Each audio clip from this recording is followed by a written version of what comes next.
Привет! Мужчина по карме. Зачем он пришел в мою жизнь? Бывает так, что есть любовь, но отношения сложные. И бывает так очень часто, потому что у нас у всех есть прошлое воплощение, и мужчина по карме это очень даже часто случается. Я взяла вот эти сказочные таро. Почему сказочные? Потому что они показывают предков очень хорошо.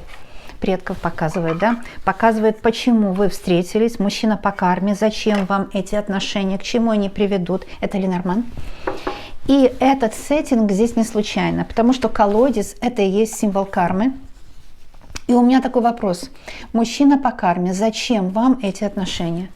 И к чему они приведут? Это будет короткий экспресс, я надеюсь, посмотрим, как карты будут вести меня. А вы задавайте свой вопрос, представьте себе своего партнера, если хотите. Или просто проведите с пользой свой досуг, потому что всегда с пользой досуг это очень и очень важно и нужно. Итак, мужчина по карме – это тот, с которым вы, может, ссоритесь, не понимаете друг друга. Или слишком много препятствий у вас для того, чтобы быть вместе. Такая неспокойная жизнь, да? Мужчина по карме – это когда неспокойная жизнь. И вы у себя спрашиваете, зачем он пришел в мою жизнь, для чего? Сейчас посмотрим. Колодец – это и есть карма. В этой колоде есть две карты. Вот это король и королева, да? Карты людей, вопрошающих. Ну а также есть еще другие люди там, но вот король и королева – это вы и ваш мужчина. Подснимают себя, потому что для вас делают, для тех, кто зашел. Кстати, актуально в то время, когда вы зашли. Смотрите, первая карта – это крест. И здесь ясно, понятно, что это карма. Да, мужчина действительно, этот, о котором вы сейчас думаете, он у вас идет по карме, мои дорогие. Да, это означает, что вы не зря встретились, вы где-то уже в прошлых жизнях пересекались, были или супругами, или любимыми. Это вы. Вот я сказала королева. И вот здесь это то, как видят вас высшие силы на момент просмотра. Вот это ваш замок. Это может быть квартира однокомнатная в Москве. Это может быть дом в Сибири, как у меня дом в Сибири. Кто не знает, я Лена, Ванкувер, Канада. Это не важно, это ваш дом. И это ваш сигнификатор. Вы пришли сюда на расклад и хотите получить правду, и вы ее узнаете. Мужчина по карме. Зачем мы встретились? Зачем? Вы спрашиваете теперь у себя, зачем мне эти страдания? Зачем мне эти качели? Вот король. Это вот как высшие силы видят его на момент просмотра, мои дорогие. Это только при диагностике. Сейчас буду делать расклад. Но мужчина вас любит, потому что это рыбы. А также мужчина, если не денежный сейчас, он может стать очень даже денежный. Дорогие мои, он может стать денежным, потому что он смотрит на карты рыба. Рыба – это изобилие, это поддерживающая среда. Когда у человека есть поддерживающая среда, есть любовь и деньги. Это деньги и любовь. Но, однако, мужчина по карме, это видно, потому что за ним, у него за спиной карта гора. Это сложный, тяжелый мужчина. С ним сложно взаимодействовать. Давайте вас немножко посмотрим, как вас видят высшие силы. Вы смотрите на карту коса. Может быть, вы с ним поссорились, потому что не поняли друг друга. Может быть, и он сказал вам обидные слова. А также и вы сказали ему тоже нелицеприятные слова, потому что он этого заслужил. Да? Очень мощно карты показали, просто прямо как высшие силы вас видят. Высшие силы также видят по карте коса, что вам сейчас больно и вы страдаете. Сзади вас карта птицы. Карта птицы говорит о том, что вы хотите с ним поговорить. У вас разговор с собой сейчас тяжелый. Вы не знаете, что случилось. Может быть, у кого-то он пропал, у кого-то он даже вот запил. Такое может быть. Мужчина тяжелый. Ему тяжело самому с собой. Ему тяжело жить с собой, потому что он человек кармический. У него слишком много в истории его рода кармических узлов. И если вы иногда даже наблюдали его отношения с домашними, может быть, с семьей, даже с детьми, если есть от первого брака, или с родителями, там тяжелые отношения, там нет взаимопонимания, там какой-то могильный холод идет. Да, именно могильный, потому что эта гора, это и есть предки, которые как из могилы на него давят. Не дают ему собраться, не дают ему научиться культурно общаться. Но он не культурный, скорее всего. Именно в общении. Хотя, может быть, он, знаете, и не из низов, неважно. Но он не культурный, потому что в низах часто бывают культурные люди, а наверху не культурные. Такое очень часто бывает. Такие бесшабашные, развязанные люди бывают наверху, которым все можно, как бы сильные мира всего, да, они мерзко и некультурно обращаются с людьми, которые просто трудяги. И у него может быть такая ситуация. Здесь неважно, он снизу или сверху, но он тяжело общается с людьми, он и с вами тяжело общается, и на работе могут у него конфликты быть. И он просит у Бога пощады, да, поднимает эту чашу и просит у Бога: дай мне, пожалуйста, Бог, покой. Нет покоя в голове шум, в голове все время вот это сердцебиение в голове отдается, поэтому он на вид такой какой-то, зрачки расширенные, какой-то такой, знаете, кажется, вот на первый взгляд, может, вам он показался ярким, харизматичным, но это оказывается нервность и не в ладу с собой человек. И вы поэтому страдаете. Потому что с одной стороны его любите, с другой стороны его ненавидите. И вам бы не мешало бы встретиться что-то и поговорить. У некоторых есть змея. Мужчина по карме, зачем вам этот мужчина? Зачем он пришел в вашу жизнь? Ну, карта змея. Знаете, эта карта очень-очень разноплановая. Да, она может показывать у кого-то и соперницу, да. У него может быть еще другая женщина. Или была вот недавно, с которой он просто очень-очень плохо расстался. На плохих взаимоотношениях. Как говорится, in bad terms, да. Или же эта змея может быть его мать, которая просто шипит в вашу сторону. Она шипит в сторону любой женщины, хочет быть единственной женщиной в его жизни. Это может быть. Это может быть его дети, дочь, сын, которые шипят в вашу сторону.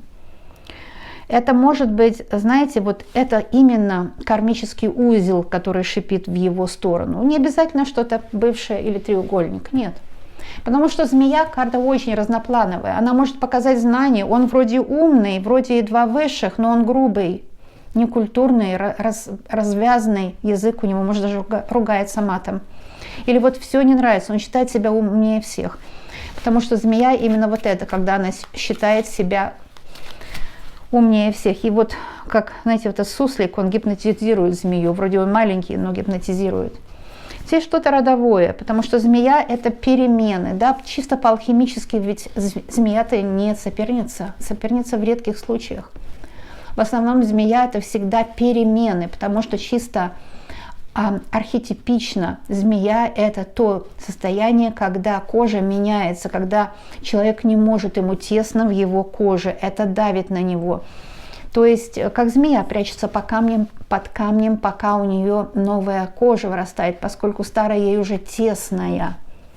Вам уже тесно в этих отношениях, потому что поговорить с ним не получается. Коса и птицы, поговорить с мужчиной не получается. Он постоянно лезет на рожон, постоянно цепляется к словам. Он не дает ходу разговора, он сразу швырк и убежал. Чуть что не по нему, не по его, вот эта змея, да такой сенситив, такой впечатлительный. Да, змея, когда без кожи, она сенситив, значит чувствительный. Он очень чувствительный. И он использует эту свою чувствительность, потому что вы знаете о ней, вы знаете об этом его недостатке. На самом деле это далеко не чувствительность. Он твердый, как гора, но он использует то, что вы о нем знаете, потому что делает гаслайтинг, чтобы швырк и убежать, чтобы разговор оставить подвисшим, чтобы разговор не завершить, чтобы вас уколоть. Он швырк и убежал. Он использует это. Ах, ты сказала, опять меня обидела, раз я ушел и удалил тебя, и не общаюсь 2 недели, как бы наказываю тебя.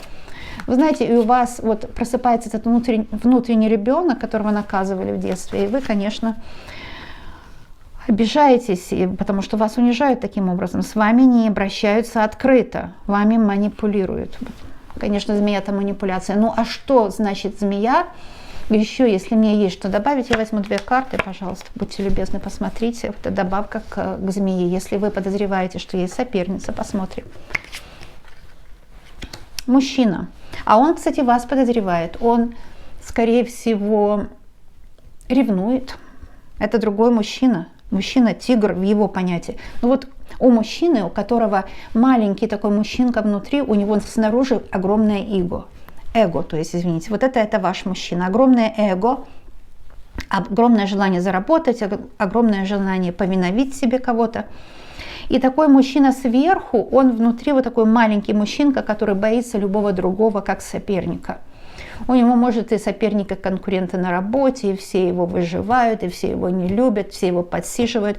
Он может с вами так разговаривать. Потому что я даю разные варианты, мои дорогие, чтобы вы посмотрели именно свою ситуацию. Он вас ревнует.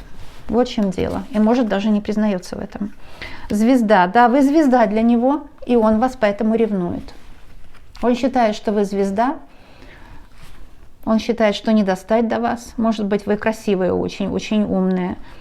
Но когда мужчина считает, что женщина звезда, считает себя ее ниже, он как бы должник ей остается, и он обычно ее колет, обижает.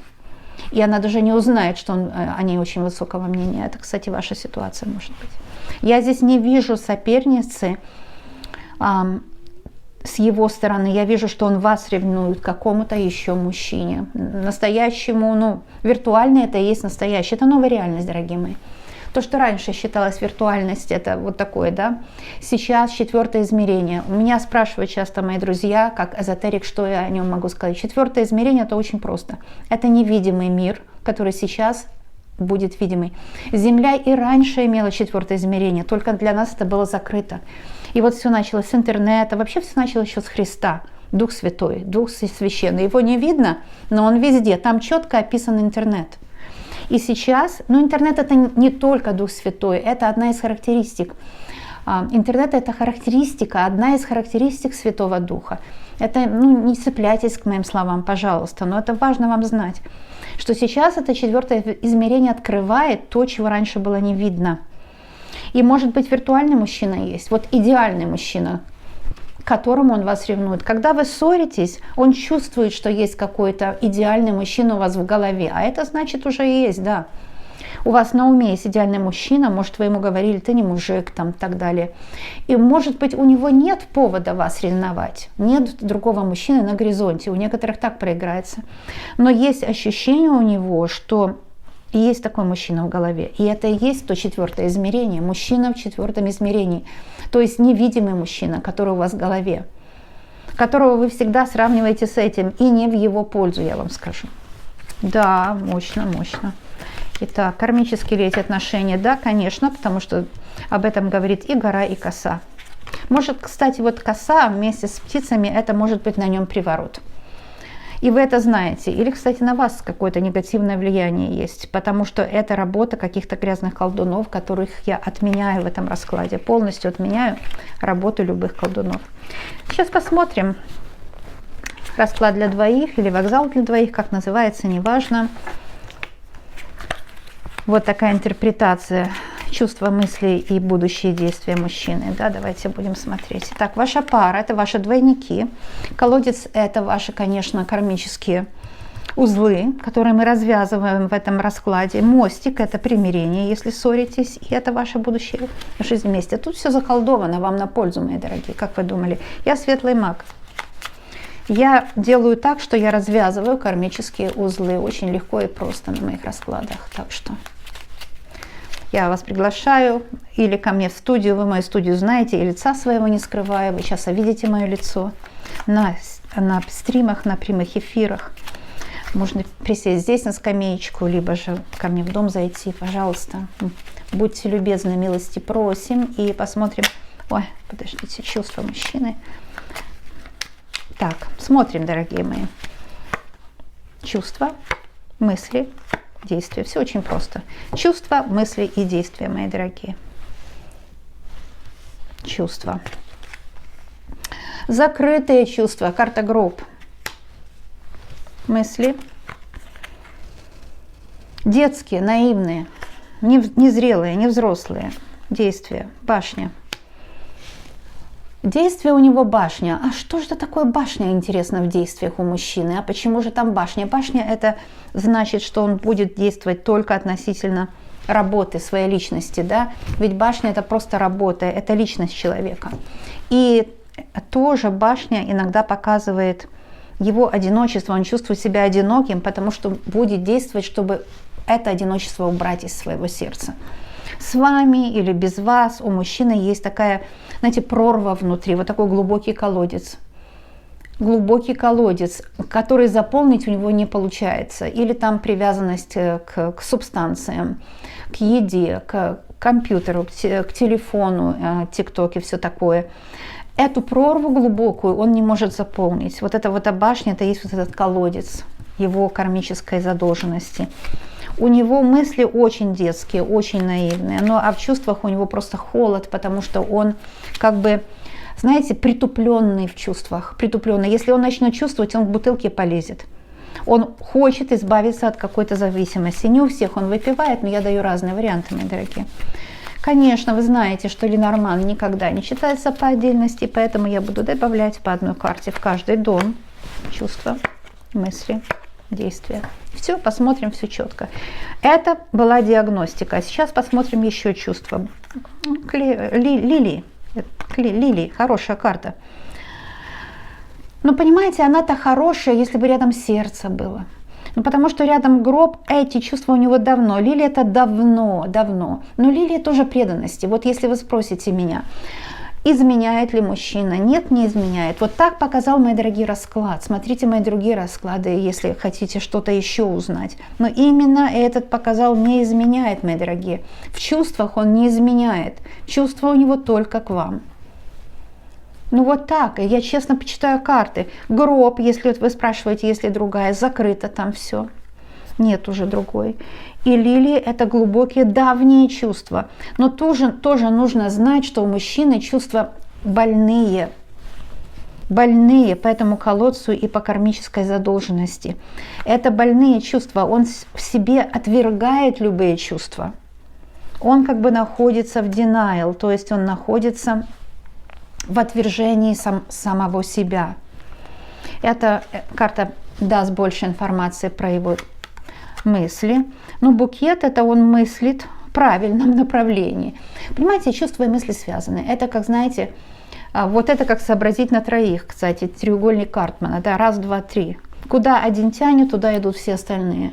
Например, если чувства, мысли и действия, если в какой-то из этих трех позиций будет очень позитивно, он будет туда тянуть, все остальное подтянется. И я вижу чувства у него холодные к самому себе, и он застыл внутри. Но в мыслях у него новый букет.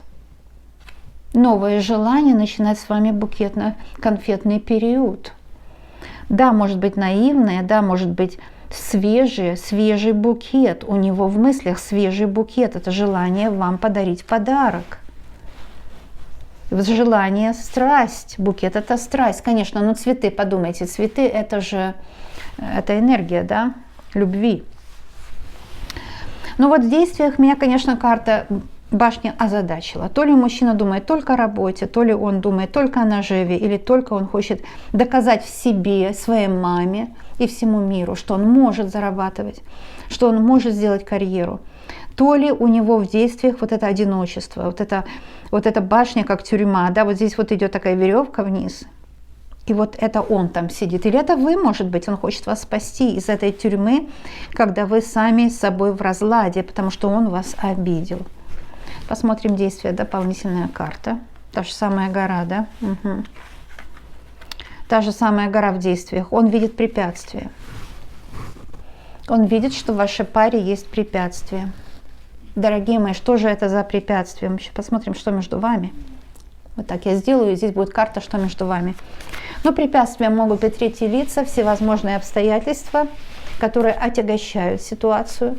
Это могут быть какие-то связанные вот кармические, да, то есть с семьей, с его характером. Это могут третьи лица, как действительно его бывшая или женщина, которая что-то у него, смотрите, она сама сделала сальто, да, перевернулась при вас. При вас эта карта перевернулась, мои дорогие. Это карта дом. Вот, понятно. Сделала сальто. Хотела показаться. Боялась, что я вот, если буду так делать, так может я ее не возьму, но я все равно бы ее взяла, потому что если она хотела показаться, она показалась на столе, но она перевернулась сама. Вы видели это, да? Конечно, есть будущее, карта дом. Конечно, карму вы отработали. Конечно, что такое отработали карму? Это осознанно поняли, что это карма, и сказали себе: Я своим предкам ничего не должна, и он ничего не должен. Предки, вы теперь уже можете только наблюдать за нашей жизнью, но влиять на нашу жизнь вы не можете. И вы отрываете вот этот кармический узел, да, вот колодец. Но дом, тот же самый дом, что здесь вот у нас заколдован этот расклад на то, чтобы у вас было все хорошо. Это такая религиозная, церковная магия. И, пожалуйста, дом. Дом – это общий дом, это общая квартира, общий дом, общее пространство. Та территория, что все по вашим законам, никто не держит свечку. Вот и все. Так все просто, понятно, мои дорогие. Да, были сложности. И не зря вот эта карта гора уже выходила, да. Она показывает, что сейчас, может быть, вы поссорились или вас поссорили. Третьи лица, обстоятельства. Обстоятельства часто это или безденежье, или нет бытовых условий подходящих. То есть пока еще нет дома, квартиры, нет общей территории. Или есть, но там еще есть люди, которые не должны быть там. Например, взрослые дети, внуки, родители, люди, которые не должны там жить. Нет у вас общей территории, но будет. И вот эта гора, это означает, что есть какое-то препятствие. Финансовое препятствие, например, да? Например, третьи лица, которые советуют ему и вам. Ваша мама им недовольна, потому что боится, что он вами пользуется. Его мама вами недовольна, потому что боится, что он оставит, как положено в Библии написано. Муж, да, оставит родителей своих, мать и отца, и прилепится к жене своей, и они будут одно тело. Жена оставит мать и отца своего и прилепится к своему мужу, и будут они одно тело. Мать обычно мужчины, а ее нужно отдирать от нее, ее сына, потому что она не просто так не сдает позиции. Это может быть у кого-то проиграется. Дорогие мои, я просто даю варианты. Но то, что есть препятствие в доме каком-то, дом как холодная крепость, это его или ваша родня. Как холодная крепость, люди как вот своими мертвецкими руками не отпускают. Почему мертвецкими? Потому что они неправильно действуют. Они не имеют на это никакого права, да? Они являются прошлым у него и у вас. Эти люди не являются прошлым для себя. Его мать и ваша мать должны продолжать жить. Но для вас и для него это прошлое. Это его и ваше прошлое, ваши родители. Они должны отпустить. Кстати, мне писали, у него матери уже нет. Когда матери нет, и с матерью были тяжелые кармические отношения, то она, когда уже ее нет, она еще больше на него влияет. И вот так это нужно освободить, разорвать эту цепь. Да? Совет ему и вам. Без советов никуда, мои дорогие. Высшие силы дают советы. Совет ему и вам. Все будет понятно. Ему совет Луна. Вот слушайся свою женщину, говорится, то, что написано вот патриархами, мужчинами, нам нужно все перевернуть наоборот, потому что у всех есть полярность двух концов, но в церкви нас немножко, но это хорошая вещь, церковь очень люблю, но там тоже есть, как везде, коррупция, да, что слушайся мужа своего, но я скажу, что у каждой палки есть два конца, муж, слушайся жену свою тоже, вот так, и тогда будет любовь. И тогда будет все нормально. Ему нужно сказать, муж, если еще не муж, то он будет муж, это наверняка, потому что карта Луна – это ваша карта вашей личной жизни общей. Луна – это ваши предки, которые сейчас, вот уже второе, третье, до 9-го поколения, перепрыгивая через родителей, благословляют ваш союз. И у вас эта повозка, обратите внимание, я просто сейчас в шоке.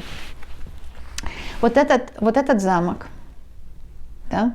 И вот этот замок, это же одно и то же. Понимаете, это одно и то же. И вот эта повозка, это же аллергически метафорично, это же ваша жизнь. Вот этот возничий, это сам ангел любви, возничий. И там в этой повозке ваши вот чемоданы, и вы вдвоем. И никто не имеет права подсесть, подпрыгнуть на вот эти вот задки, да, или как называется. Не знаю, как называется. Придумала, по-моему, слово, ну, вы поняли. И вы теперь, вот эти, видите, здесь такие фантомы. Вы видите, что делается? Сейчас покажу. Вот, видите, это люди, это их лица. Это фантомы ваших предков. Они сейчас помогают вам, они смотрят на вас как бы со стороны, дают вам возможность жить своей жизнью и не влияют. Что такое влияние умерших предков? Это кармический узел. Отодвигаем кармический узел, повозка движется, несмотря ни на какие узлы, потому что они отодвинуты, они развязаны, они ушли. И вы движетесь к своему замку. Что такое замок? Это значит ваше дальнейшее счастье. Луна – это счастливая судьба. Вау, как я в восторге каком. Это ему совет, довериться высшим силам, довериться предкам. Это ему совет, мои дорогие. Очень здорово, да? Теперь вам совет. Много советов не бывает. Посмотрите кольцо. Очень счастливая карта. Но это то, что он, конечно, подарит кольцо. У многих проиграется, что он выполнит обещание. И это у многих проиграется. Мои дорогие, это же кем нужно быть, чтобы эту карту негативно прочитать, да? Это надо быть инфо-С, да? Инфо-С, чтобы запугать, да? Нельзя так. Нужно честно читать карты, это то, что я делаю. И та карта, которая выходит, я честно вам передаю ее содержание. Карту кольцо нельзя прочитать как плохую карту. Понимаете? Точно так, как короля чаш нельзя прочитать как плохого человека. Король чаш тот, кто любит. Если король чаш плохой человек, кто же тогда король меча? Давайте, мои дорогие, смотреть правде в глаза.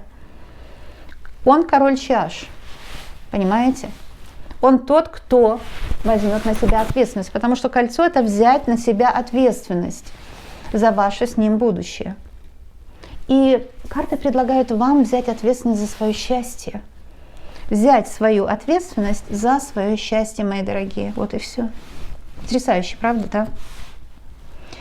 Потрясающе. И это препятствие, эти горы, это те люди, которые хотят помешать. Но когда вы и он возьмете ответственность за ваше общее счастье, нет помех, нет помех. Высших сил нет помех. Ну что ж, вам совет.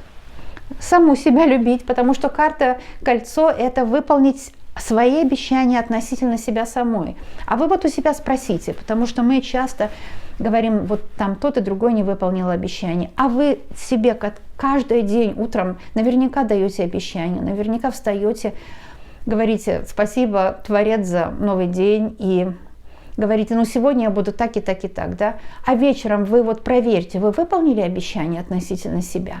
Так вот, высшие силы сейчас через этот расклад говорят вам, начни выполнять обещание, то, что ты себе пообещала, начни это делать. Начни, не откладывай в долгий ящик то, что ты себе пообещала. Потому что мужчина выполнит обещание, а выполнишь ли ты его относительно себя? Высшие силы говорят, это важнее, потому что он точно выполнит обещание. Когда я связываю эти две карты, я получаю однозначный ответ. Счастливая женская судьба. Уютный дом. Луна – это когда вы вдвоем. Ведь я смотрю же здесь по триадам, по астрологическому принципу привлечения счастья. Вот вам триада, пожалуйста. Луна, дом и кольцо. В доме хватает на все.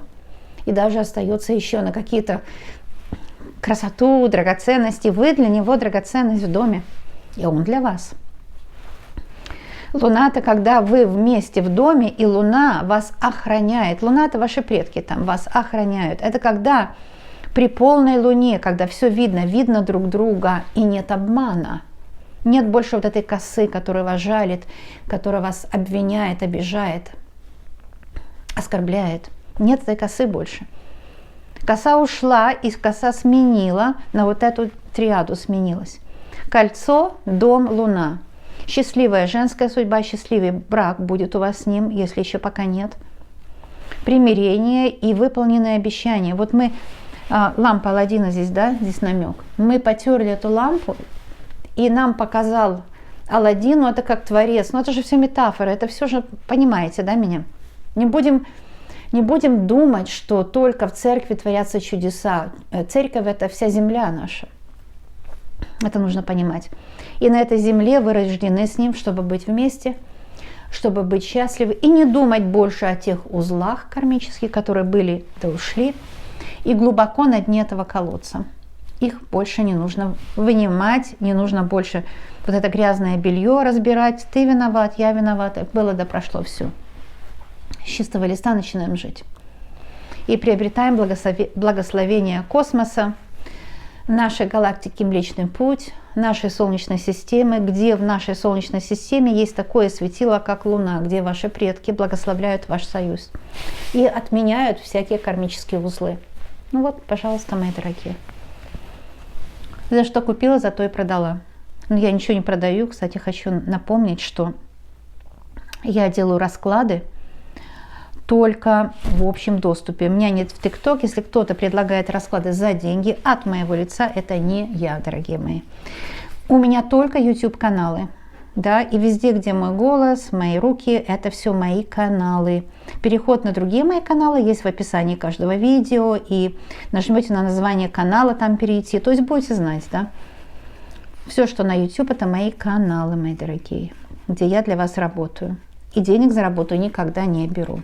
Меня зовут Лена, кто не знает, Ванкувер, Канада. Я раньше стеснялась говорить, что я из Ванкувера, Канады. Не знаю почему. Теперь поняла, что ну это же откуда я, чем мне этого стесняться-то, я не понимаю. Медвежьи обнимашки всем. Всем счастья, любви. Это заговор вам на счастье. Пожалуйста. Получите помощь. Это ваш оберег, талисман. На примирение, на помощь, на счастье. Стройте свой счастливый новый дом. Дорогие мои, не все должно резонировать. Кое-что резонирует там, кое-что в другом месте. Так работают любые расклады. Главное, что вы с пользой для себя провели время и получили ту информацию, которая с вами резонировала. Сибирские обнимашки, сибирские медвежьи обнимашки. Будем видеться. Пока-пока, мои дорогие.